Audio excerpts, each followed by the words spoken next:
Okay, man, this is going to be a train wreck of a response, I think, because when you're critiquing something that has such little substance, it's hard to maintain, I think, like a cohesive outline and framework of it, because what you're dealing with is so vacuous, is so tenuous, is so shoddy. It's hard to because as you deal with sort of the hydra, as you deal with the one head, and you sort of it doesn't sort of, it's such a haphazard, you know coarsely strung together, sort of crude kind of takedown. Okay, so this is uh, Carefree Wandering, and he has a YouTube channel, and he's made a recording called Jordan Peterson, the Mirror of Wokeness. And I'm not going to probably comprehensively recapitulate all of his arguments. I'm just going to thematically deal with what he's doing intellectually. So he creates a kind of false equivalence between Jordan Peterson, and he has something that he calls the civil religion. And so he sees that wokeism has sort of split away. It's like a church split or something like that. That they want an updated civil religion, and they're kind of like they are a progressive force for re uh, uh, reimagining the sort of the cultural social contract or something like that. Um, and Peterson is just a kind of, he's got an older variant of the same thing, and his thing is individualism. And Carefree Wandering has got a lot of philosophical, sort of bones to pick, and a lot of philosophical, arguments to trot out about, sort of that. Uh, that the project of modernism, his argument against why modernity, this is what I focus on like a hawk, is how does he dismiss modernity? I don't think I don't think modernity is over. I think it needs to be salvaged, and it needs to sort of be resuscitated, and it won't be. I mean, I'm actually exactly repeating what Slavoj Žižek has said on this topic, that when we return to modernity, it won't be the same as before. It'll be slightly different, but uh, and in some sense with an idea as to what we're leaving behind by retreating from the postmodernist sort of mess. Now, I'll just call. I will elaborate on that later on, um, and sort of untenable self contradiction, and just the kind of the anti humanistic, the misanthropic, the implicit sort of misanthropic drive which you have to be fueled by, with some kind of postmodern worldview. He also goes into sort of what he calls the four, or the three Freudian um, insults or affronts to human vanity. And he talks essentially, and he uses again a kind of historical, sociological, lowest common denominator narrative, and sort of confected, that the human condition is somewhat represented by a kind of he also does make a direct appeal that in the reality and experience of society in the last 2 centuries, that basically we are always subordinated by systems and structures, and the medium is the message, sort of Marshall McLuhan sort of things, that we are fundamentally subsumed by sort of these higher sort of things. And then he again makes a very confused sort of thing about, well, there's this kind of emergent agency, and this kind of these overlapping and interconnected magisterium of sort of different realms in which we all have different kinds of various agencies. And so we are just kind of representations of our external matrix, or we are a kind of emergent nodes. Uh, um, but there's nothing like a kind of real self-ownership or self-determinism or agency in the sort of in the in the kind of the modernity kind of project. Now, I see just all of these as, okay, like this is, again, all of this just amounts to a kind of circumstantial um, sort of aggregation. And in some sense, I mean, I think it's a wonderful catalog, because I mean, I have preemptively, in some sense, I have the same catalog of things in my mind that I philosophically and intellectually confront and address. One of the Freudian insults is the theory of evolution, is the sort of the Darwin's theory. That sort of subordinates the human to some process of evolution in some sense. Now, all of the Freudian insults to human vanity are all, I would say, either insignificant or unproven, actually.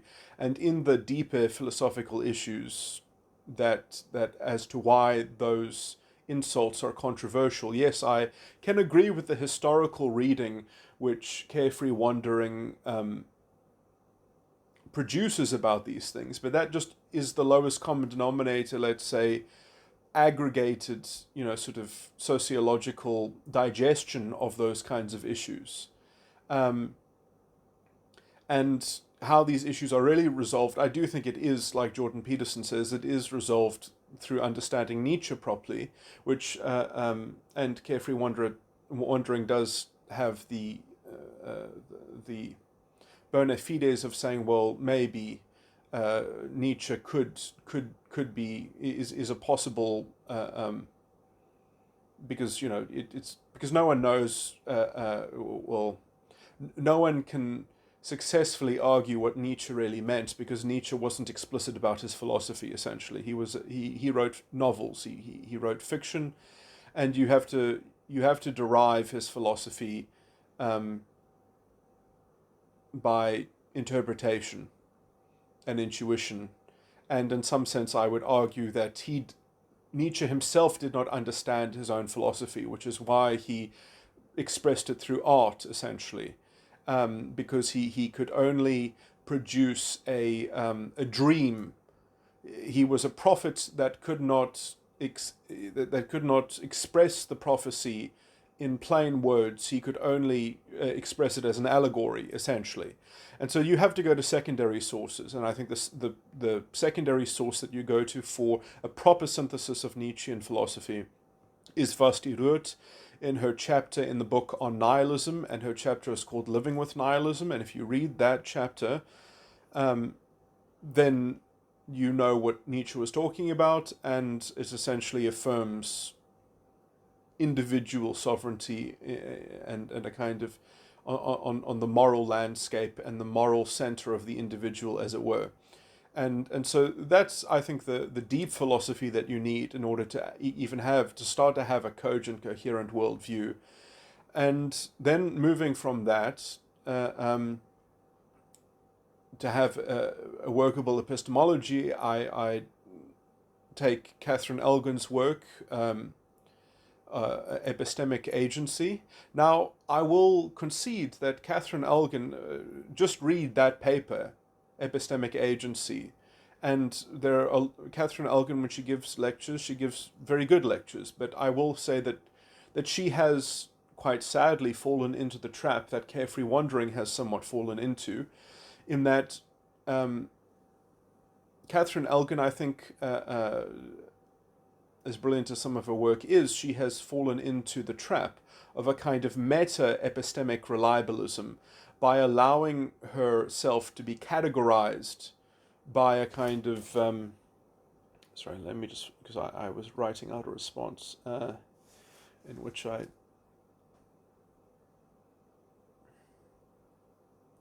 If you combine Nietzsche with the model of epistemic agency forwarded by Catherine Elgin in her paper Epistemic Agency, I believe dispenses the need to wade into the historical generalization of narrative capture and rescues the idea of the sovereign individual consciousness, but does concede that many people do not participate as live players. They merely have the capability of self-determinism or free will, but instead languish in the dominions of narrative inheritances and epistemic reliabilism, which, quite ironically, even Catherine Elgin has conceded to in her adoption of categorical labels and sociological descriptions that bind her otherwise pristine view of epistemic agency into the servitude of a meta-epistemic reliabilism. But thus is the way of those who have not grasped the full scope of the contribution which Nietzsche has developed and Vasti Ruth has rendered. So, yeah, that's my claim about that.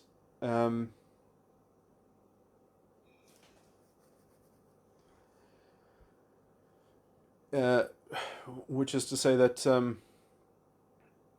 Catherine Elgin has sort of bought into some of the identitarian categorization, and as such, she is relying on that categorical system. But in another way of saying that is that she has decided to endorse that, perhaps, and I would say that morally doing so corrupts her ability to be persuasive and convincing and communicate with other people. I think that she has. So I do think that she has fallen foul of her own sort of philosophy around epistemic agency. Um,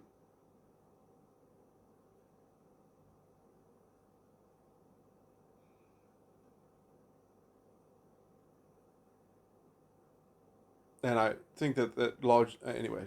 There's no point in really speculating about her internal rationalization. Perhaps I mean I've specifically critiqued how she has expressed it on some occasions, but I'd have to sort of hear her describe it again to mount a proper viable counter argument. But anyway, let me just move on.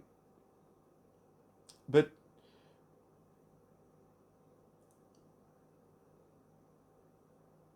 my general point here is that if you don't have a political and a legal framework that is transparent and amenable on the level of individual moral values that are relatable to an individual set of principles, if they sort of entrench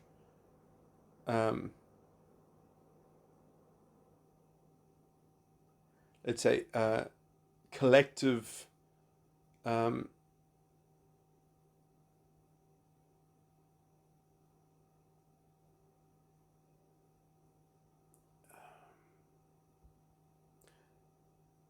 moral tests that essentially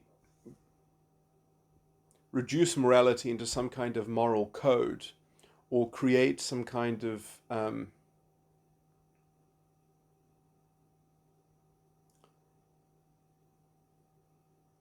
moral test.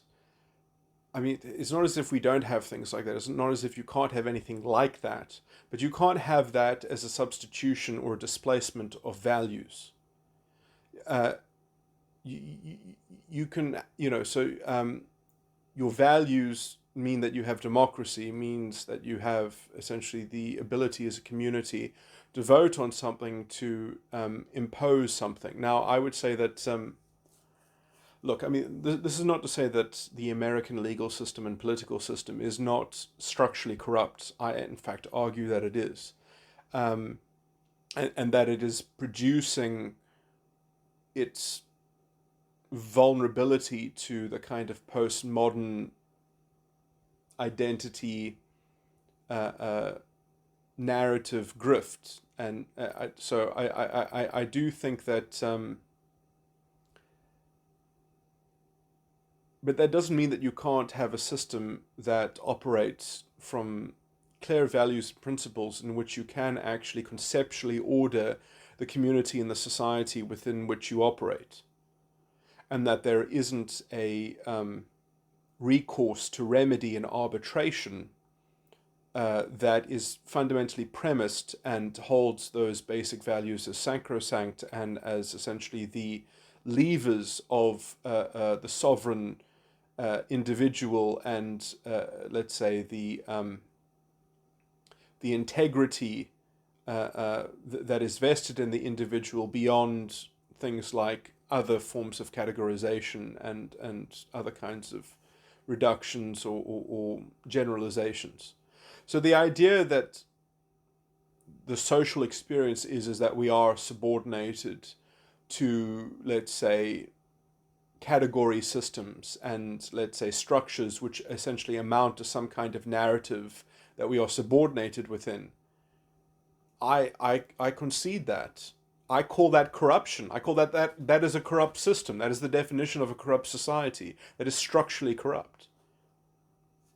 So, like, that doesn't mean that's the only way a society can operate.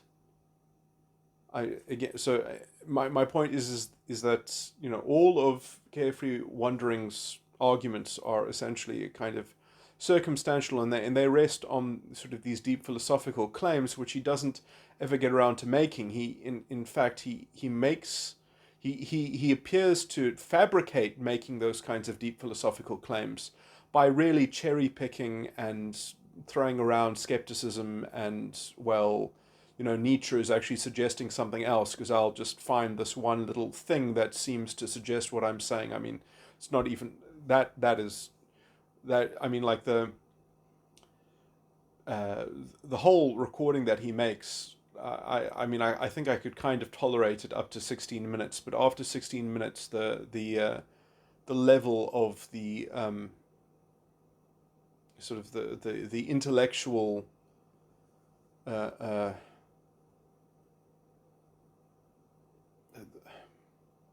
kind of pot shots, the kind of distortion, the kind, anyway. I don't even know how to describe it. It's this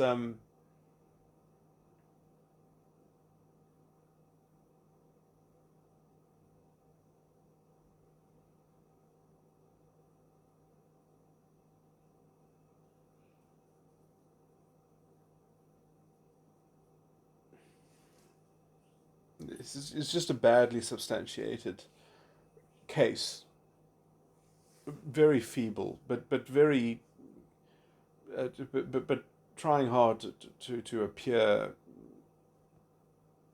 like it has some credentials backing it, you know, but just tenuous, just incredibly tenuous. Anyway, I haven't listened to the last 3 minutes of it, so I guess I should continue listening to it just to make sure that there's nothing else to say. But yeah, I mean, there's not much here. It's almost like listening to a hit piece. It really is. This is someone who I would generally describe as a kind of cerebral histrionic, but I think that he's not a bad faith cerebral histrionic, actually. I think that he hasn't. Well, isn't. I mean, he potentially is, but I think that maybe. You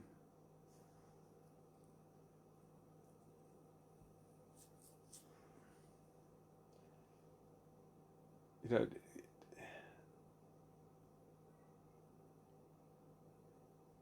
it seems to me strange that he seems to be so well read and know all about these ideas, but, you know, sort of. But how does he respond to? I mean, he somewhat mentions Slavoj Žižek, but he doesn't mention Slavoj Žižek's, you know, sort of return to modernity spiel. So I wonder what his opinion on that sort of is. I guess, and that would sort of tell me, I guess, how set on this kind of how dependent he is on invoking some kind of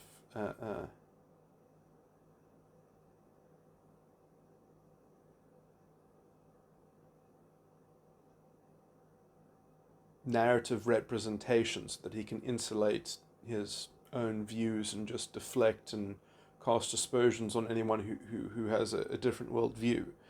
Because that's the kind of security of being a cerebral histrionic, is that you can always sort of enlarge in your narrative and adapt it, and you can always then represent it, and you can always be this kind of erudite, sophisticated, well-read sort of dispenser and deployer and agent of that matrix. And there's no epistemic agency. There's it's essentially epistemic reliabilism. That's the central fuel of that engine. And it is an addiction. And at some point, the person either commits themselves to it once they are self-aware that there is an alternative, or they break away from it, and they psychologically even mature and develop. They grow up, as perhaps Jordan Peterson would suggest. Man up, as it were.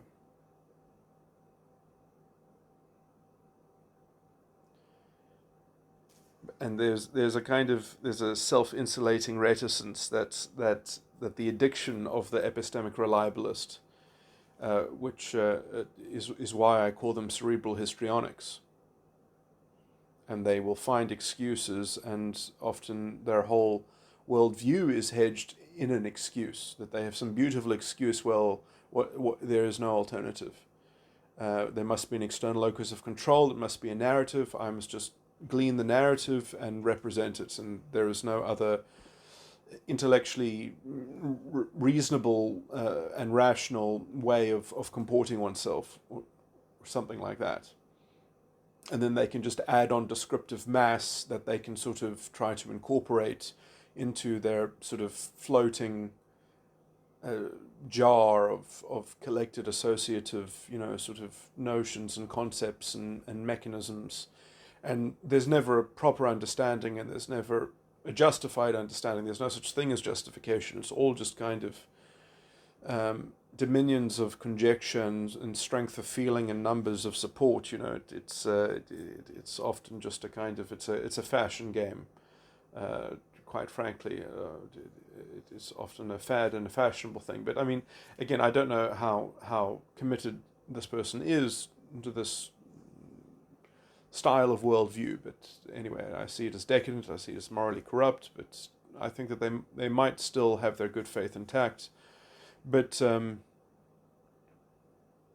guess can't really know these things. And that is not to say that there isn't perhaps some intellectual spat to be had. There isn't some debate to be had that, with people that might be good faith. If someone might be good faith, it can be very much profitable to dig into it. But again, the problem with dispelling it is that you have to create a broader framework that diminutizes their narrative, because that's the only way to actually let them see what it is that they're doing as a formulaic game, as it were, as a kind of algorithmic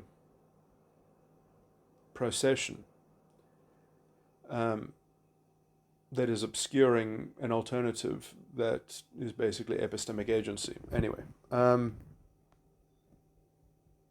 and yes, you are always open and vulnerable to the idea, well, that is just a narrative, that your schema is and worldview is just an alternative narrative. And, there's no defense against that kind of equivalency, that, in some sense, that is a kind of argument that an incomplete nihilist would make, to use Vasti Root's terminology.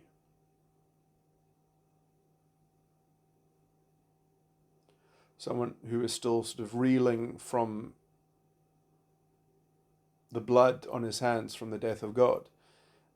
They're still looking for some kind of absolute value. They're still looking for some kind of objective paradigm, or some kind of workable consensus paradigm that isn't properly rooted in the individual. because the individual is automatically seen as subordinate to these more powerful external systems, or something like that, or that, well, the thing that is external is going to be the conduit that people are going to be connected or interconnected through anyway. Might as well make that your idolatry, might as well make that your token or your sign of merit in your epistemic reliabilism. And so you have these external values, which you are coerced by. You don't fundamentally endorse them from your epistemic agency, because you don't have epistemic agency. You have an epistemic reliabilism. So anyway, that's kind of my synthesis between those two works. But I don't think that synthesis is anywhere far from being contrived. I do think that they are fundamentally compatible philosophical treatises. Anyway, let me end this recording. Okay, I see. After listening to the last 3 minutes, I feel like I must substantiate my points in the context of the particular arguments that he raised. Otherwise, it's going to look like that perhaps I ducked them. So I'm going to deal with the exchange that he replays of Jordan Peterson interacting with an audience of some Australian television show, where the audience asks her, but you know, well, if we've cleaned up our room, or even if we haven't, I can't remember exactly the first part of the question, but the question is, well, how do we actually change the world? Which is a vague question, which is a very broad question. Or aren't we allowed to change the world? Or how do we want to change the world? And then Jordan Peterson turns this into a sort of a psychological assessment of people who want to change the world, which I think is an equally broad question, an equally broad retort to a general question, but anyway.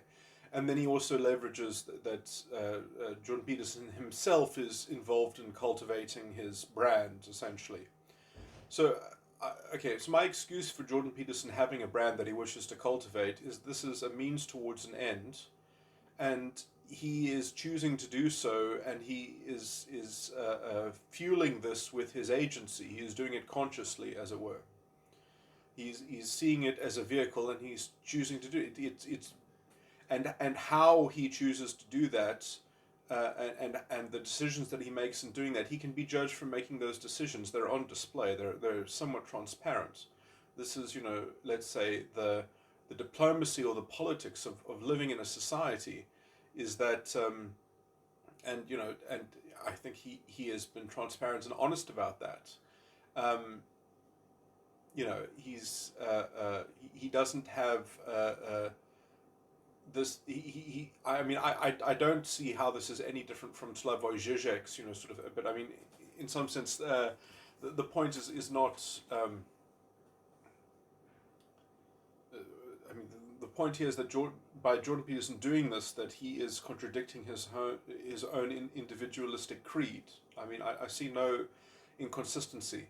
Again, this is just another facet of saying, well, the false equivalency, that he's doing the same as the postmodernists would do, or something like that, because they're playing a game of sort of cultural interfacing, or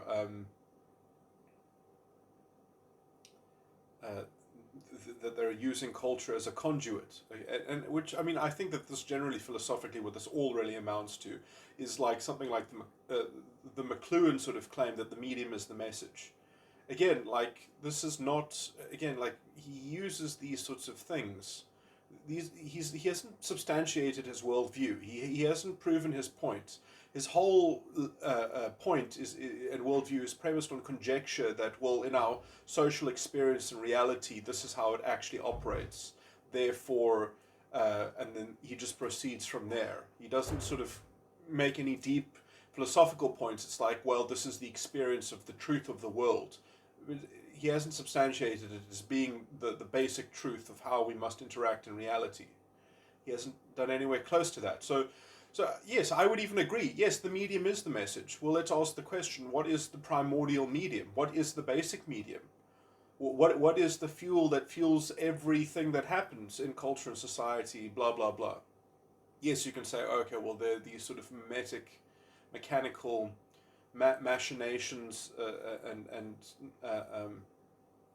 products of things that are secondary order sort of effects and consequences that are, you know, sort of indirect sort of and chaotic arbitrary resultants of people's unintended consequences.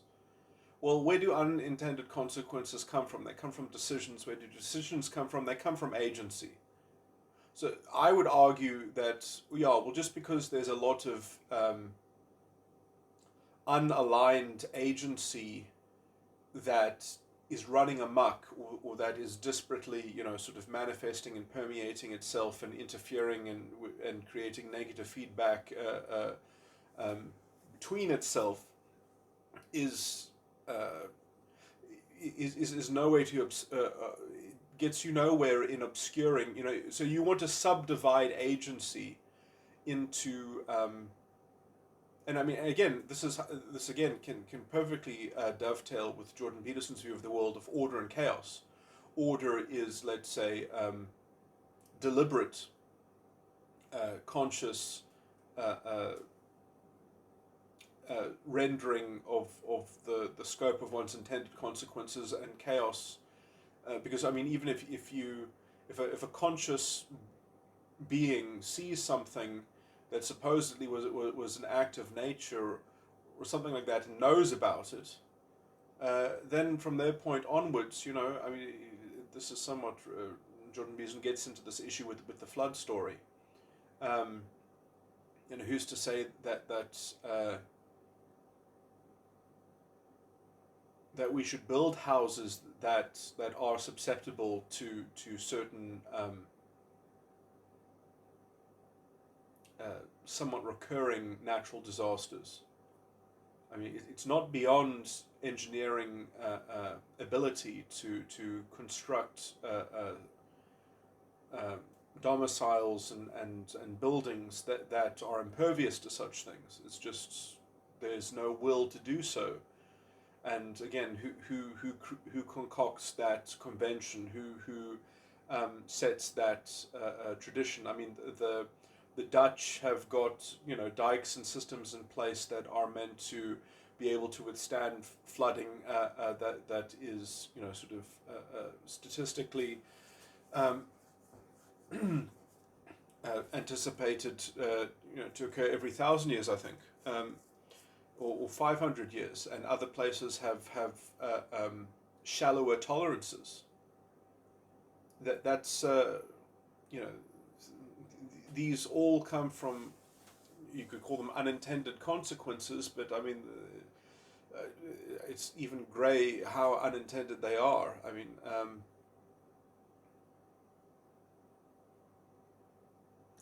anyway, so it's obviously expedient to aggregate these grey areas into, let's say, structural impositions and systemic coercion, because it kind of maybe it makes you feel more set upon. It makes you feel more what's the word, less accountable and responsible, or it sort of it lowers your tendency towards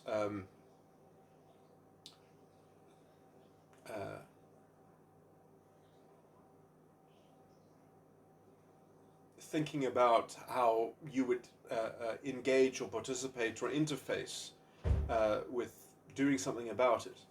So all of that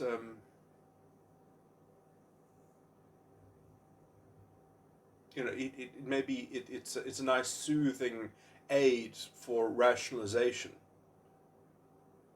towards making the more convenient decision that you were going to make anyway.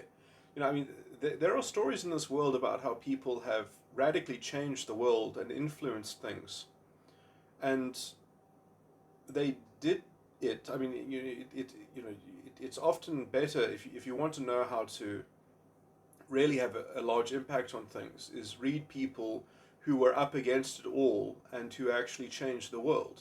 I mean, and when you look into the stories of those people, you see that they operate in very similar thematic, stylistic ways of interfacing with their environment. And they end up subordinating all of these narrative forces that postmodernists would see as structural, sort of impediments and imposition and sort of and that you find a way to channel yourself around those obstacles, because you just sort of take them to be immovable objects, and you become the sort of the fluid rationalization that congeals around them. Well, there's a whole different calculus when you don't see these things as immovable objects. You see your agency as the immovable object, and you see the environmental structures as essentially edifices or residue of other people's agency that has built up, but it's not immovable. But your implement is your vector of implementation is the thing that you have to plan and rationalize, but that the concept of interfacing with it is a kind of immovable agentic extension. And people who aren't willing to merely, sort of let that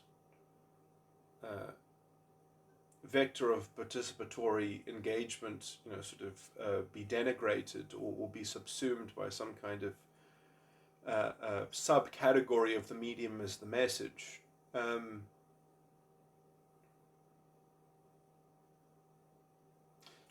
The person that I was thinking about, what I was talking about, that is Wilberforce, and how Wilberforce essentially conspired to end slavery, and he did so as a kind of open conspiracy, and he did so by solving people's problems and making their lives easier by essentially showing them that they would be richer without slavery, and that they would have better business operations, and that everyone's lives would be better without slavery. That it's holding back innovation, it's holding back development.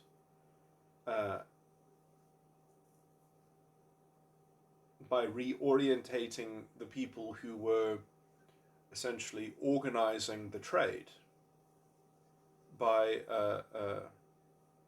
facilitating them towards, and doing so, in a very systematic and of way of negotiating, of setting things up before,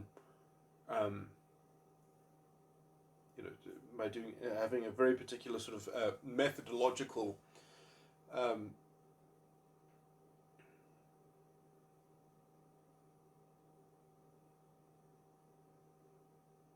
and it really shows you how the use of intelligence essentially can overcome an entire structure, can be quicker than an entire structure.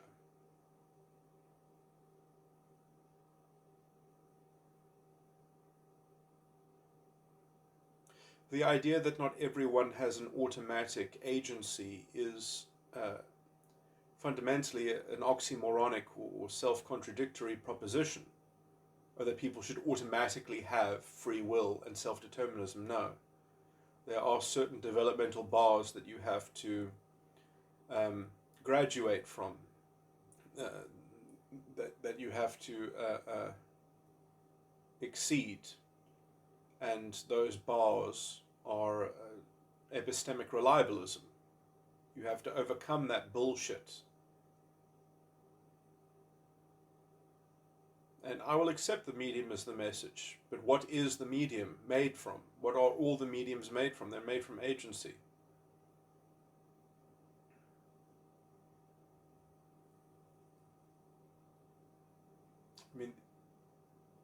the way that Carefree Wandering is using the aphorism, the medium is the message, is that he's saying, well, if everyone is so addicted to a medium, that form of addiction has a kind of secondary quality that gets inherited and conferred onto the entire system, and that structural impediment is sort of tacked onto the individual as a constraint.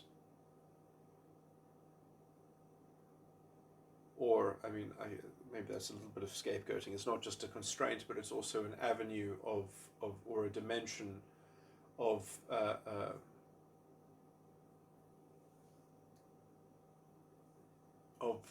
faculty that can be accessed and utilized as well, but that it has its own sort of internal dynamic and limitation.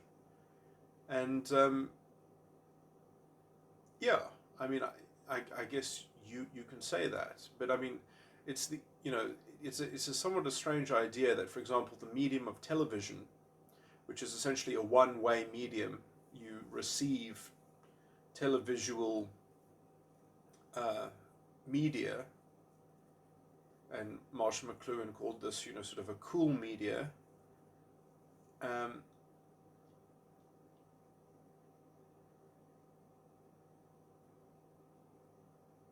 In terms of the effect that it had on people's psychology, essentially. And I guess you could generalize that into a kind of an addiction that many people in society have, and then you could, I guess, say that, well, this has a correlating effect on political discourse, or it has a correlating effect on many cultural and sociological facets.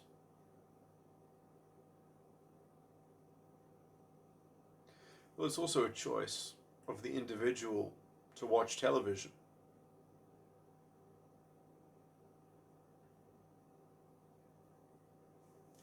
And I would say that there has even been an acceleration, towards the precipice of the pattern recognition of this, and so that people that are not capable of consciously choosing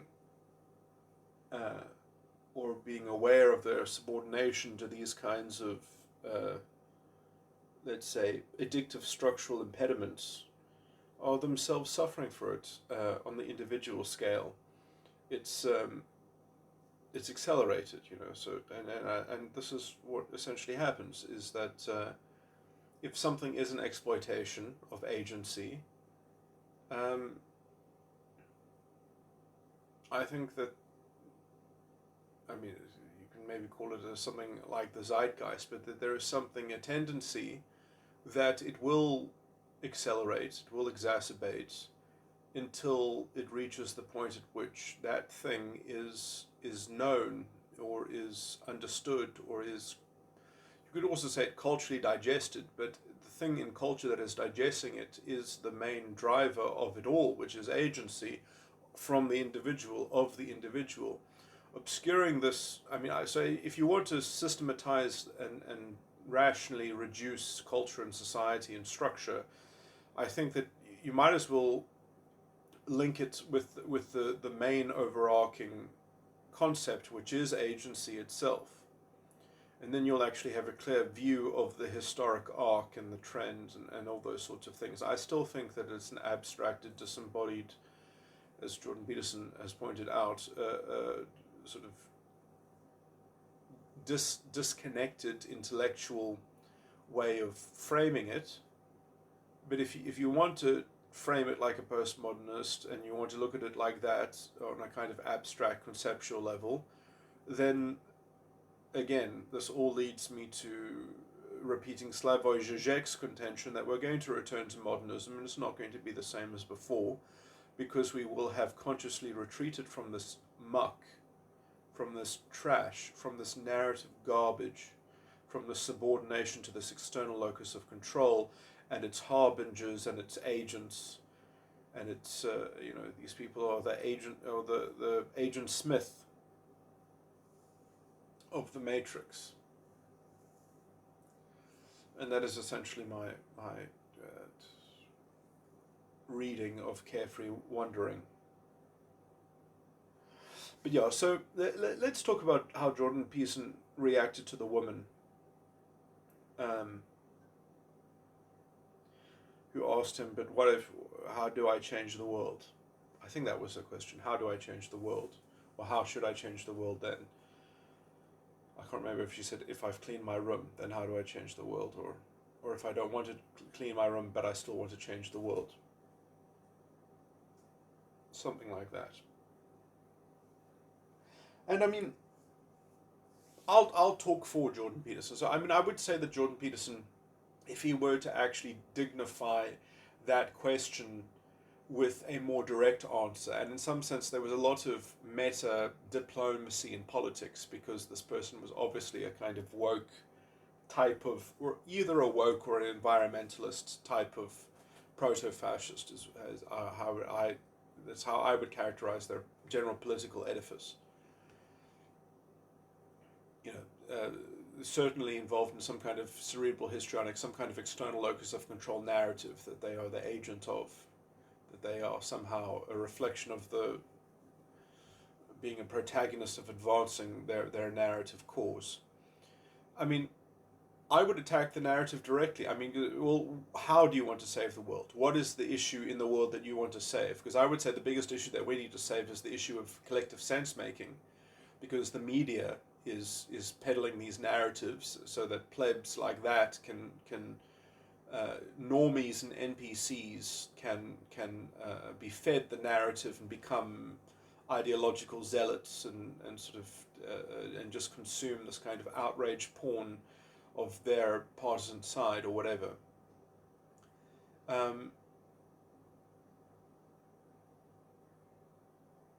the side that I vindicate, or that I'm the partisan representative of, is the side that I think holds moral values which are linked to the individual, because that's the only way that you can even frame a society that will make any kind of sense or coherence.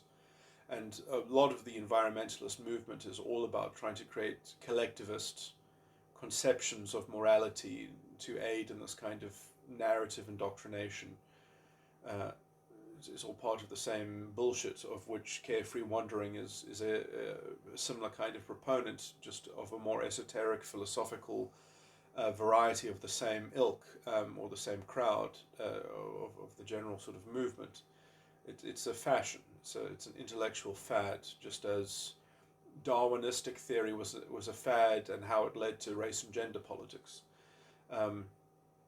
But Carefree Wandering is sort of, he is what maybe Hitler would have called a useful idiot, because he has a similar philosophical worldview. He doesn't endorse the particular partisanship of the identitarian warrior, but or maybe he does. I mean, in this particular recording, he didn't give his particular, let's say, partisan stand, but it seems that he wishes to frame society like a postmodernist. So I would imagine that he is just slightly more intellectually agnostic, but that he is intellectually sympathetic to the narrative storytellers, and he's willing to tolerate them, even though they're going to sort of end democracy, which he has already said, sort of as part of a kind of modernity sort of pipe dream, that it doesn't comport with social reality and experience. That's his position that I can intimate. But what was my point?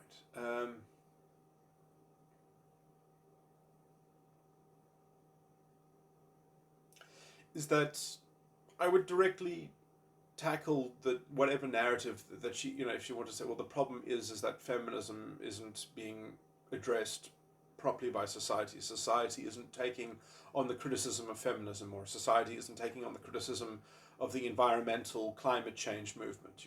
And I mean, I would take those on as individual. I mean, for example, climate change. Let me make a nice counter polemic about climate change. Climate has always been fucking changing. Climate changes all the time. Egypt. Look at Egypt. Fuck, the climate has really fucking changed in Egypt. I mean, do people realize that 2,000 years ago, Egypt was the breadbasket of the Roman Empire? And then Egyptian agriculture completely collapsed. Completely collapsed. That's fucking climate change. I mean, we're in something called the Little fucking Ice Age, which we're coming out of.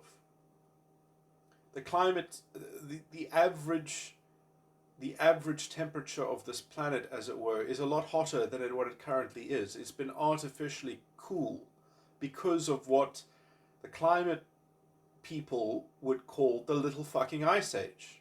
We're coming out of the Little Ice Age.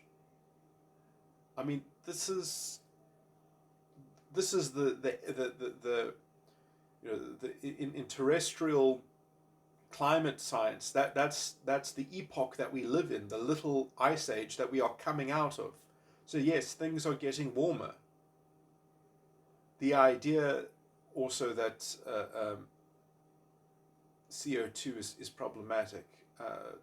CO2 will make plants grow faster. CO2 is hardly a greenhouse gas. CO2 has been at much higher levels in the past. It's called the carbon cycle.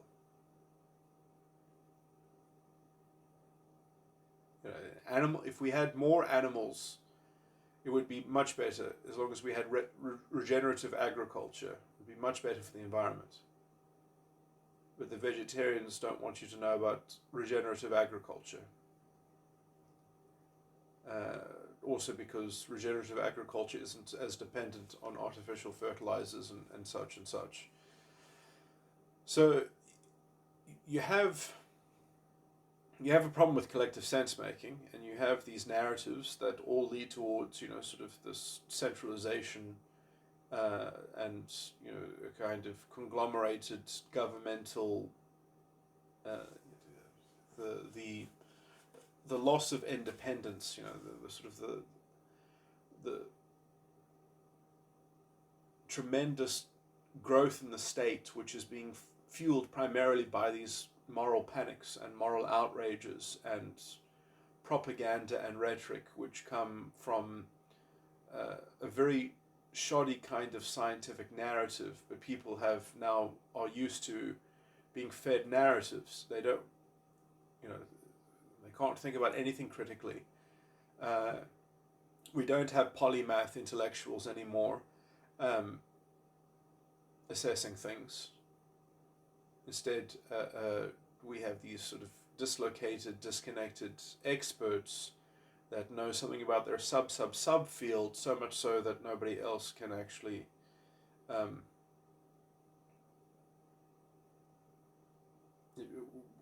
we have lost the metrics of assessment.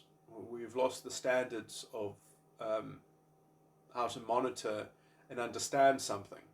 Understanding itself has become a kind of has been lost in the weeds of this kind of narrative reductionism, where it's very easy to just play the game of who should shoulder the burden of proof.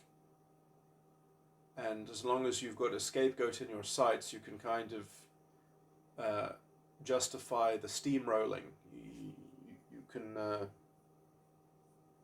steamrolling towards your target. And then that gives you the impetus to make some kind of rational progress, or to drive the rational machine towards the motivated reasoning. And so, we have that kind of lowest common denominator bullshit running amok.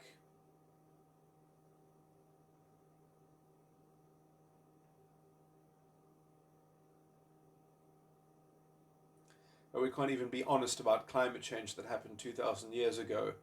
But suddenly we know so much about the climate that hasn't changed, that is supposedly radically changing, and that in 100 years will be so radically different. And you just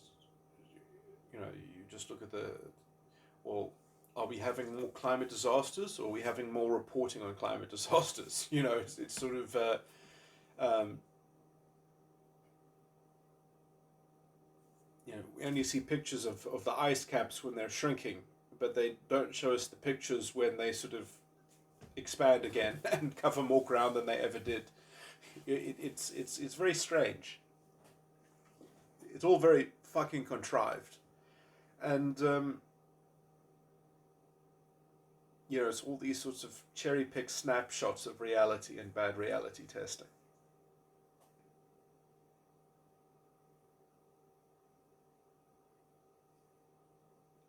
So yeah, I mean, if you want to work on the problem of collective sense making, yeah, I think that is a problem that we maybe we should think about how to fix that problem before we clean our rooms, because that's a very fucking uh, broad problem that is polluting everything, and it's probably polluting even the notion of how people are distracting themselves and incepting themselves into these reductionist narratives. Well, that, and obviously Jordan Peterson did not want to get into a partisan pissing match with someone in the audience who tried to ask a snappy, quick question, which I think was also part of that particular exchange, which was cut out of Carefree Wandering's replay of that exchange. But then I guess context just gets in the way of making your point.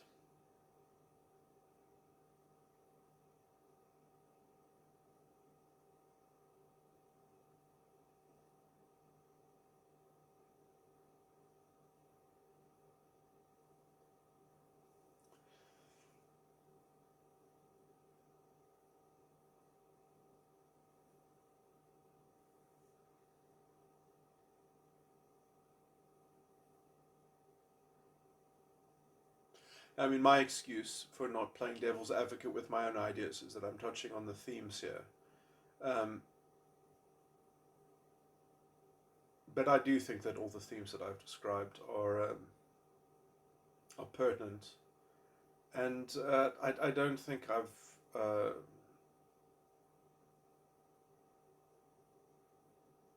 mean, perhaps I indulged into a rant about global warming. Um,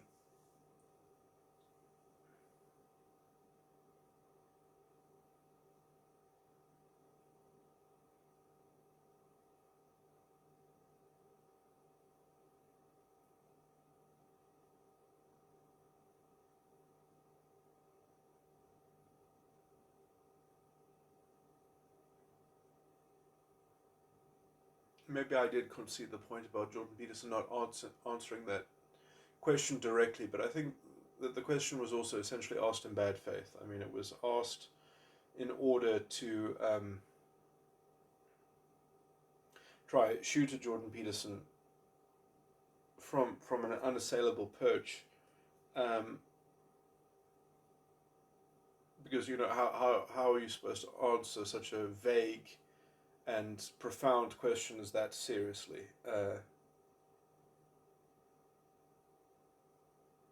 I mean, the question is almost a fucking parody in itself. I mean, it's a joke. It's more of a joke than it is a question, and the butt of the joke is meant to be Jordan Peterson.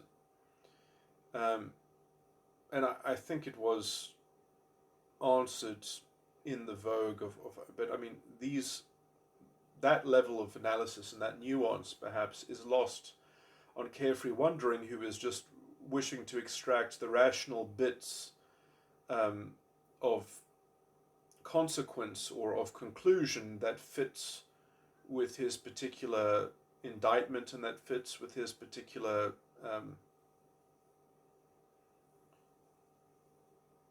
circumstantial case. Anyway, I think the problem with Carefree Wandering's general thesis is that, yes, like, circumstantially it all seems to line up, but it's not grounded in any deep or profound or substantive thinking. Uh, it's a cobbled together string of superficial observations and sort of false equivalencies and correlations, and I don't think it's carefully looked at these issues at all. Again, look, I don't wish to be too mean, because if this is the only kind of intellectualism that you've ever known, and you've been surrounded by cerebral histrionics your own life, and you're just sort of following the program, so I wish to sort of temper my harsh judgment to some degree, to say that this person might not have a kind of intellectual bad faith, that they might have some intellectual good faith that will lead them to consider these harsh, irie toned criticisms and such. But anyway,